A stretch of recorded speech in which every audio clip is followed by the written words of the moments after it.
Kayleigh, why is the White House trashing Dr. Fauci and sending out opposition research like memos to reporters? The president has gone off on anonymous sources in the past. Why not have the guts to trash Dr. Fauci with your own names?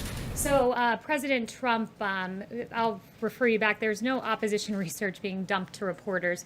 We were asked a very specific question by the Washington Post, and that question was, President Trump noted that Dr. Fauci had made some mistakes, and we provided a direct answer to what was a direct question. Hasn't the president made mistakes? He suggested at one point that Americans inject themselves with disinfectants, that sort of thing. Why not send out these notes to reporters about what Dr. Fauci said in the past with your names on it? They were sent out by a White House official. The president has said he doesn't trust anonymous sources, and yet you were sending out these notes to reporters anonymously. Look, I would note that in terms of the president and his record on coronavirus, he stands by the actions and the steps he's taken in this historic response. You have Dr. Fauci, who said that the record of this president is impressive. I can't imagine that under any circumstance that anybody could be doing more, and those are the words of Dr. Fauci. We provided a direct response to a direct question, and that's about it. And to the notion that there's opposition research and that there's Fauci versus the president couldn't be further from the truth. Dr. Fauci and the president have always had a very good working relationship.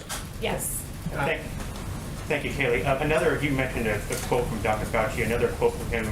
When you compare us to other countries, I don't think you can say we're doing great. Is there any reaction to that from the White House? When you compare us to other countries, we have the most testing in the world. When you compare us to other countries on case fatality rate, other industrialized nations, we're very low and beating most countries, if not all, in Europe. So we're doing a lot on the world stage, a lot right. Noted that we were supposed to have a ventilator shortage, and as it turned out, the U.S. actually sent ventilators all around the world. So the U.S. response has been historic, and by several metrics, including the three I just mentioned, we're beating the rest of the world.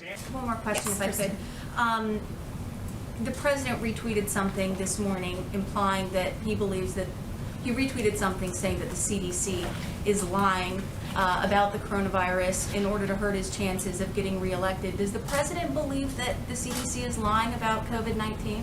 The president, with his intent in that retweet, expresses displeasure with the CDC, some rogue individuals leaking guidelines prematurely. You had a 63-page plan that was leaked prematurely. He believes that that misleads the American public when there are planning materials released that are not in their fullest form and their best form. So that's what he was getting at. But overall, the notion of the tweet was to point out the fact that when we use science, we have to use it in a way that is not political. When you had 1,300 health experts sign a letter not to condemn large crowds of protesters, but some same health experts say churches need to stay shut down, or lockdown protests somehow don't get the same First Amendment rights as the protest that we saw in our streets. We need to use science, lean into science, but not use it and cherry pick it to fit whatever our particular political persuasion is. So he has confidence in the CDC?